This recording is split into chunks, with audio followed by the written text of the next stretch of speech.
The modern world is bad. It is inhumane, unfair, and unjust. This is the world of money. It is not for the people. It is for those who produce money, for bankers and financiers. And ordinary people just serve them as attendants. They sweep their palaces. What lies behind the social welfare? Labor. But why does the banker live in 100 and 1,000 times better than worker, than peasant? Why does wildcatter live better? All of them. Do they work harder? It's nonsense. It's ridiculous to say. They do not even produce anything. No material values. But why? Don't you know? Moreover, perhaps you wonder with all sincerity now, reading all of this. Well, banker and worker, simple hard worker like me or my neighbor Johnny? It cannot be compared. Banker is a bank. Money, relations, and contacts. But who are we together with Johnny? Nobody. Naturally, the banker lives better than we do. But there is nothing natural here. The point is that everyone got used to this state of affairs, and they took it for granted. As a matter of course, a banker has to live better, and it cannot be otherwise. But it may be otherwise. So why? Why does a banker work less, but live better? Better than worker or miner? However, intuitively, you've got the answer by yourselves. Because the banker is a bank. Money. Exactly, money. This is the whole point, the cornerstone. And about them, about the money, we should talk more in details. So, what is money? Have you ever thought about it? The calculation tool, the measure of labor? As we are told from childhood, almost from the cradle, we have to work, work, and work. The money won't fall down from the sky. They should be honestly and hardly earned, etc., etc., etc. Sounds familiar, doesn't it? Familiar ad nauseum. Say it, by the way, to Abramovich, who honestly and hardly earned all his billions. Just for fun, say how to earn money honestly. You will laugh to death. Yes, we have to work, but what should we expect in the end? A small pension and half-starved old age? Poverty. You have spent all your life working on some oligarch. You have been taken away all your power, energy, and health. You've been squeezed like a lemon. And after that, you've just been thrown into the dustbin as the fulfilled material. Is this necessary? But this is the reality, horrific reality of modern society. This is what we should all expect in the end, almost certain. Everything ends up this way for the vast majority of people in today's world, as it ended up for their mothers, fathers, grandmothers, and grandfathers, as it will end up in the present state of affairs for their children and grandchildren, great-grandchildren, then in turn for their children and grandchildren, and so on. The way of the world. Why? All of this is wrong, unfair. It must not exist. Why do some people have to have everything, but others have nothing? Why do some people walk in golden slippers, but the others barely make ends meet? They don't know how to feed their children, although all of them work honestly. Why does it happen? After all, we are the people, the brothers. We are equal, aren't we? Then why? Because there is a lie around us. A huge, continuous, monstrous lie. Do not believe anything that is broadcasted daily on TV by satiated and well-groomed masters of life. And people are not working. And the money is not even a measure of labor. All of this is an insolent and shameless lie. Lie, lie, lie, and lie once again. It is the news which is hung on your ears. Why do they do this? Just to make it easier to manage people. So you are oligarch now, or even an ordinary worthless deputy. Are you equal with others? In what? You live in a different way, eat in a different way, and rest in a different way. In one day, he spends more than you spend in a year. His wife doesn't even get out of Kosovo. And yours? He is treated in the best Swiss clinics. And what about you? his children and yours. Have you compared? Well, where is your equality? Perhaps you are equal in rights, aren't you? Oh, I forgot about the rights. As it is written in our Constitution, isn't it? By the way, there are a lot of things written on the fence, too. Nice and intelligent things. Read in your spare time. You will be inspired by these things. And what kind of equal rights do we have with the oligarch or the banker? I'm just curious. Right to work? Well, we have such a right in our country. Nobody argues. Work hard for the benefit of... You work hard at the factory, and he, soon quickly, as they say, to each his own. The right to elect and to be elected. Well, you can elect, of course. You're welcome. Just vote. No matter how people vote, most important, how these votes are counted. And what about to be elected? Are you going to be elected somewhere?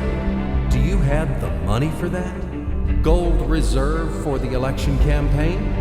No? So breathe smoothly and relax. Come back to your factory. Continue to work hard. And do not rock the boat.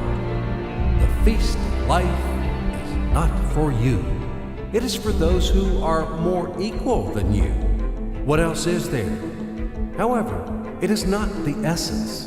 There is no sense for further continuation. I hope everything is already clear. What kind of equal rights you both have, and who are more equal.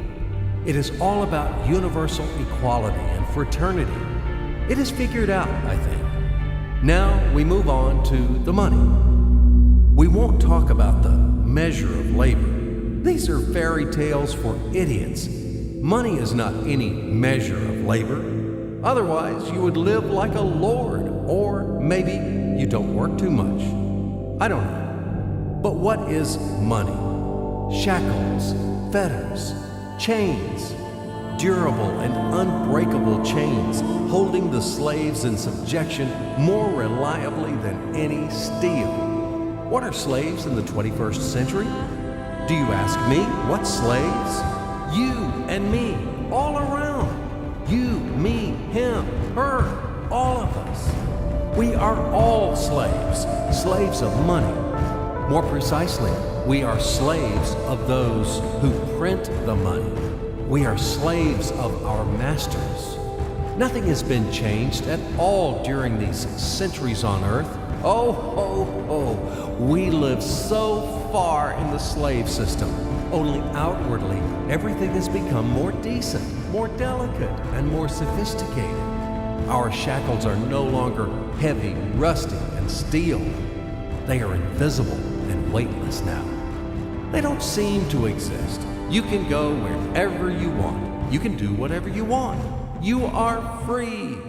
But in fact, the shackles still exist. And damn, you are not free. Freedom is an illusion. Money, that's the point.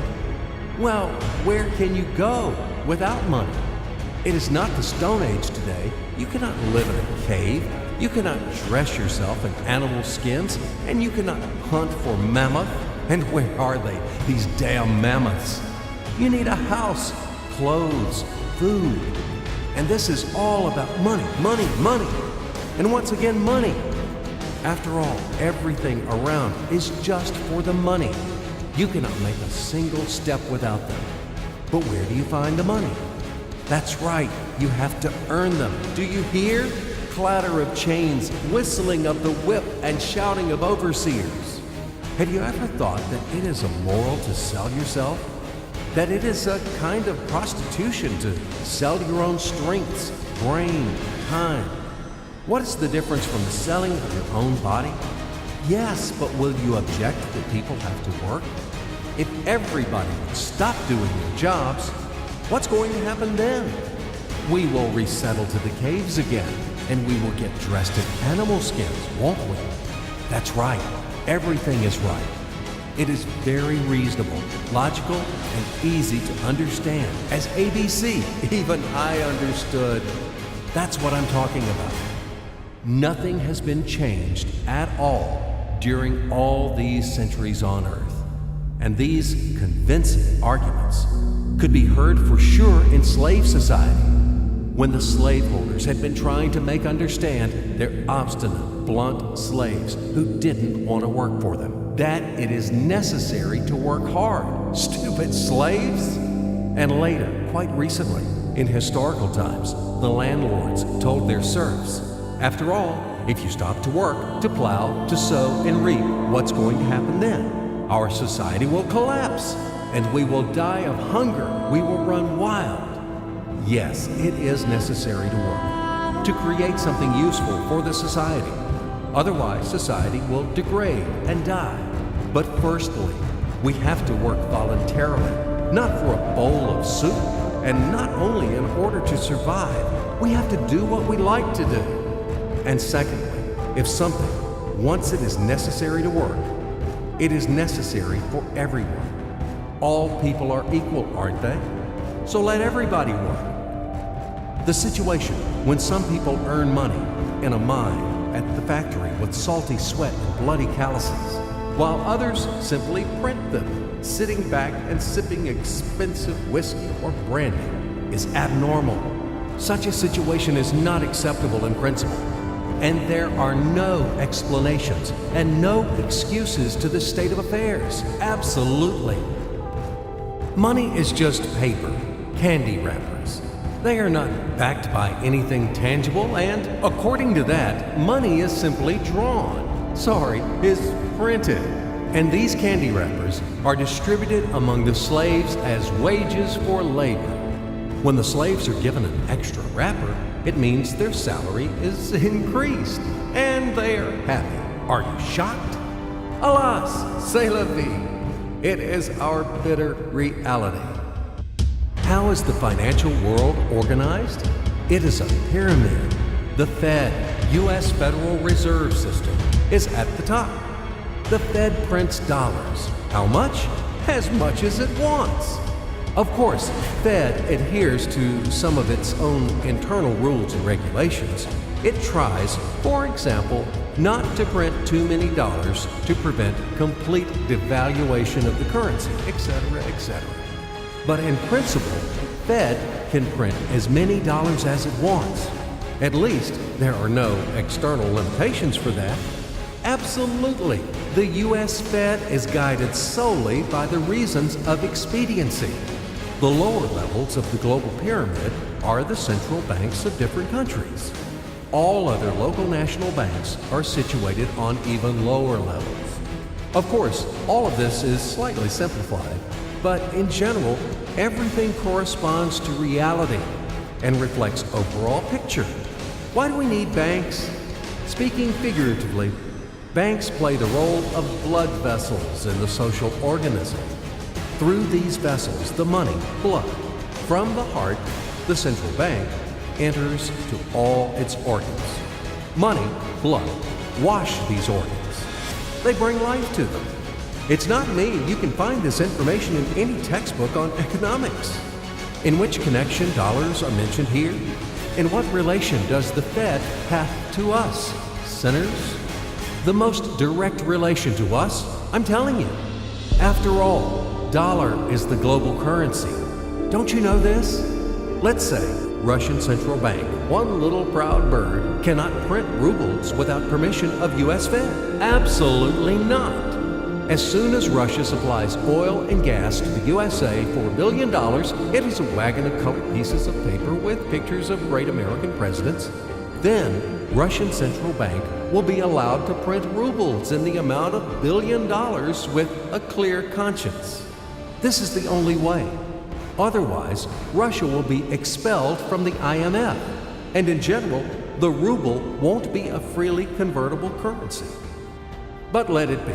This is the topic for another conversation. Check my site later. Do not get distracted. Let's come back to the pyramid. Well, okay, the blood vessels wash. All of this, of course, is wonderful. But the main question is, why does the banker live better than worker? We still have no answer. So what that he has blood vessel? Shall we give him cash bonus for that or vouchers for enhanced diet? I, for example, build houses or bake bread. It is also very important. Does he work harder than me? No. Then why does he live better? And one small question in addition.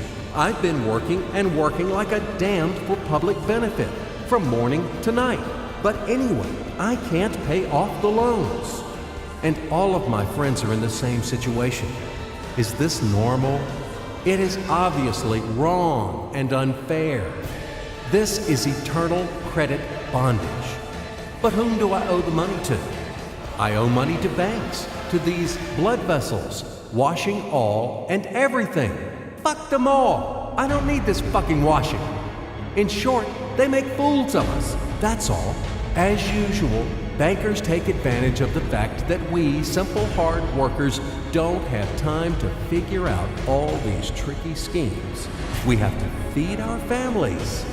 That's why they take advantage of this situation and ride on our backs, bastards. So don't tell me about blood vessels.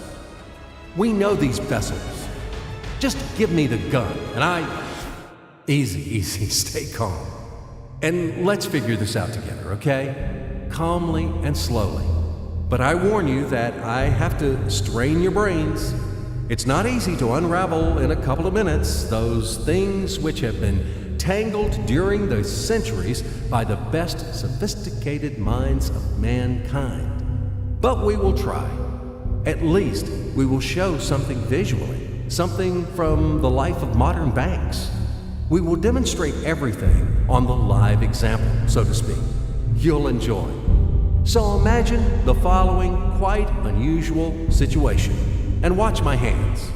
Let it be a Nick and Jane, and let it be a Mr. Smith, a banker of Nick and Jane. They both keep their money in his bank. That's why we use the title Mr. Smith, with respect. Nick really wants to buy, well, let's say Jane's bicycle, but he has no money. More precisely, he has money, but not enough, only $10, while Jane wants $100 for her precious bicycle. That's a problem. What should Nick do? Well, this bicycle is so desirable. He gives Jane his $10 as a deposit and asks plaintively not to sell the bike to anyone. He says that he will bring the rest of the money soon. At the same time, he runs to his bank, to the respected Mr. Smith, to get a loan for the missing $90. As ill luck, Mr. Smith has no money at this moment, but he knows perfectly about $10, which Nick gave to Jane. And where will Jane bring his money to? That's right. She will put these $10 in her lovely bank, to the same Mr. Smith. Therefore, Mr. Smith asks Nick to come back tomorrow, in the hope that tomorrow he will get these $10. And everything happens this way. The next day, Jane brings $10 to the bank. The bank provides Nick these $10 on credit. Nick immediately gives them to Jane. She again puts them in a bank. The bank again provides Nick these $10 on credit, etc. As long as Nick the fool will gather enough money for the bicycle. Don't you get confused yet? Be patient, I told you. These demons have been trying to confuse you during 1,000 years. These damn economists and financiers. But anyway, we will figure everything out. So what do we have in the end? Nick finally got the bike from Jane. Wow! But at the same time, Nick owes $90 to the bank, Mr. Smith. And the bank, in its turn, owes $100 to Jane. In other words, those $10, which existed initially, have magically turned into $200, $190 of debts plus real $10. But these $10 would also turn into $1,000, even in a million or a billion, if Nick would make a more expensive purchase. In this case, our $10 would make the increasing number of its cycles, circuits from hands to hands. That's it. So, what happens in today's world? SOS! It appears that banks also make money out of thin air and multiply them. Not only Fed can produce money, but banks either. In short, everybody can do this, except you and me. We are not in the business at this celebration of life. I would like to print or draw some money as well. In fact, these banks multiply money without any control. And we're still wondering why the banker lives better. What are naive fools are we? Now it is clear why. The one who produces the money, of course, lives better. But this is not enough. From this moment, poor Nick will never be able to repay his debts owed to the bank. No matter how hard he would work, silly Nick doesn't know it yet. That he's in slavery to the bank, in credit bondage forever, because those $90 which he owes to Mr. Smith do not exist in nature at all. Sly Mr. Smith made his money out of nothing. He created them out of thin air, just one click. And $10 turned into $200. Yes, but you can object reasonably that the bank itself owes $100 to Jane, and it turns out that bank is in credit bondage to Jane, and it won't be able to repay its debts owed to Jane either. So where's the bank's profit? What's the trick? Ha! You ask what the trick is. The trick is in the fact that bank has a lot of such Janes, thousands and millions, and they will never come for their money all at once. If one Jane comes, the bank will return her the money of 10 other depositors. That's it. It means that the bank's debt is dangerous and not burdensome. In fact, bank's debt is virtual. It exists only on the paper or in the computer program. It will never be repaid in reality, only in case a panic hit happens. When frightened depositors suddenly will come for their money, all at once. Or maybe, do you know any other reason why banks go bankrupt from time to time? Here's why. Because there are not enough money for all depositors. There is 90% of thin air in the bank vaults. Just a lilac fog. Thus, bank is okay. It blooms and smells. We don't need to worry about it. But our Nick has serious problems now. He has to repay all the debts owed to the bank, completely, with interest and penalties. You know this. He will be forced to take a new credit in order to repay the old one. Then again, the new loan, and again, endlessly, until his death. There is no way out of this credit running knot. It does not exist in principle. That's it, trap slam. Now Nick is perpetual debtor of bank. He is a slave. From now on, he will work for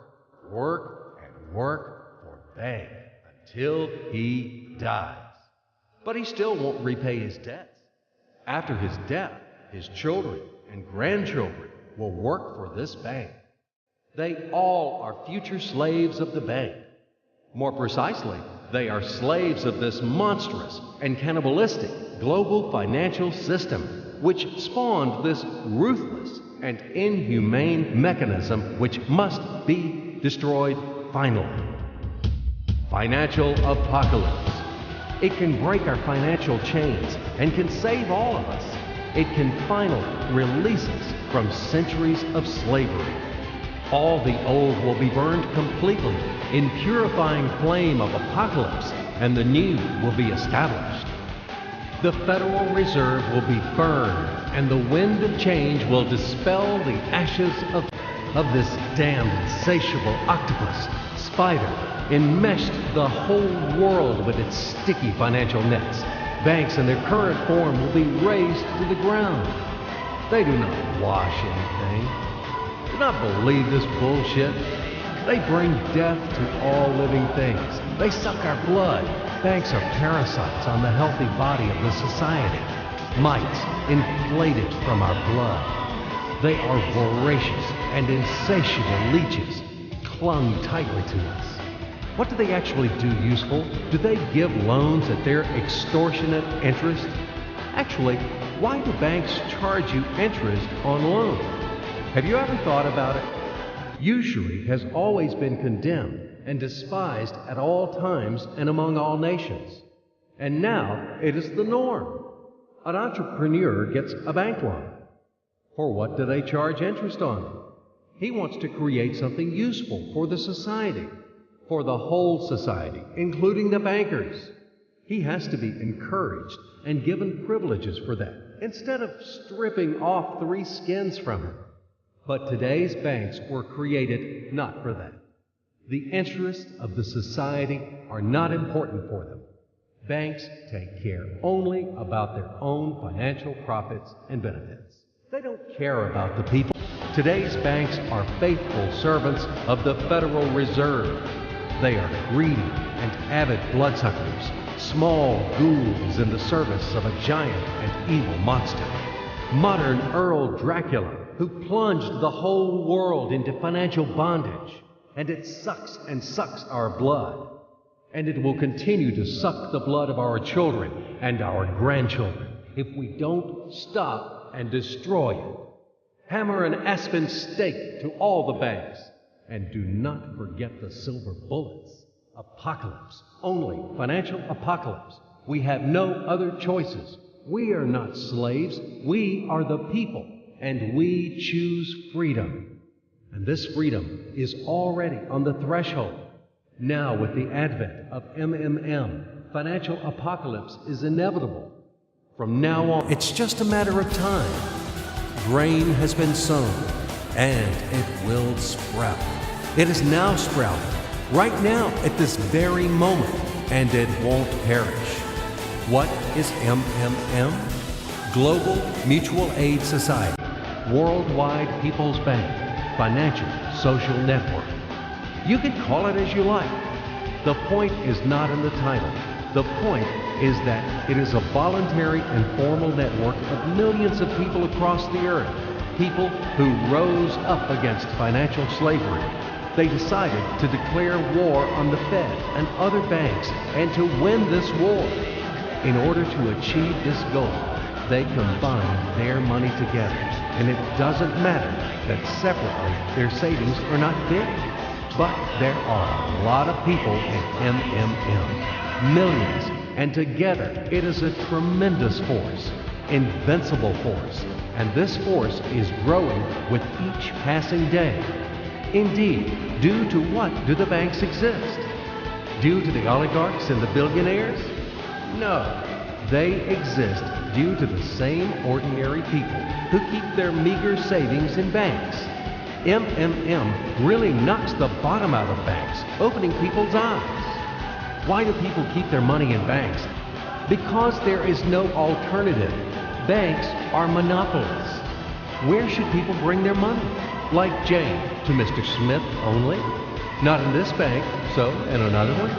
Not to Mr. Smith, so to another banker? His name will be Mr. Johnson. But anyway, it's the same shit. All of them are tarred with the same brush. All of them are native kids of kind and solicitous mother spider named Fed. They are little spiders. And now we have finally an alternative. MMM. It's yours. People help each other here. Today you have helped. Tomorrow you will be helped back. That's the principle of MMM. Do you want a fat banker to buy another limousine or another villa for your hard money? Do you want to become the next Nick or the next Jane? Do you want to be the next slave? It's better to join MMM and let your money help those who are in need right now. Low-income person, disabled person, pensioner, or mother of many children. Love thy neighbor, help him. MMM is a kind of giant common savings where all the people put their money in, and then they take them back as much as needed, as much as they need at this very moment. They do not seize, but they just take. In fact, a human being doesn't need a lot of money. It is only important the awareness that he has them. The only thing that is really necessary for everyone is the confidence in the future. MMM just gives this confidence to people. It gives the feeling of complicity, that you are not alone. You will always be helped in tough times. You won't be left alone. MMM is the unit of a new society, a brighter and cleaner society. It is the unit of the new world, where the money won't exist, where everything will be different, honestly and fairly. There will be no slaves and no masters, and everyone will work for pleasure and for the benefit of society. And the good will conquer the evil, finally. Everything will be in that new world. Certainly. Welcome to System MMM. SergeyMavrodi.com. We are waiting for you. We can do a lot. We change the world, and we will change it. Everything will be MMM. Financial apocalypse.